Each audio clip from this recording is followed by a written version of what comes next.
हा, काय करायचं आपल्याला? थांबा. आता तुमच्या समोर काय आहे? हे काय आहे? तेलामध्ये आपल्याला पाण्यामध्ये मीठ विरघळलं का?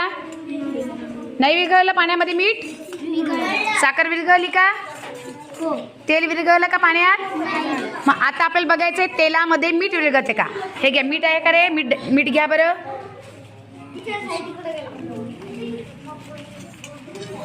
हा, घे बेटा, मीठ टाक बरं त्या तेलामध्ये तुझ्या.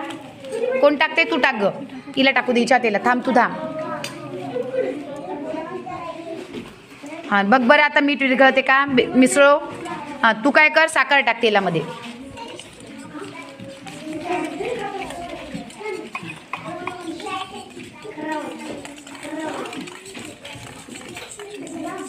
सांगा बरं, मीठ विरघळलं का तेलात? साखर विरघळत आहे का तेलात? विरघळत आहे? नाही. मीठ विरघळत आहे तेलामध्ये? म्हणजे पाण्यामध्येच साखर मीठ विरघळते, पण तेलामध्ये मीठ साखर विरघळते का? विरघळते का? तू करत आहे प्रयोग? नाही. आता एक सांगा बरं मला अजून, रॉकेलमध्ये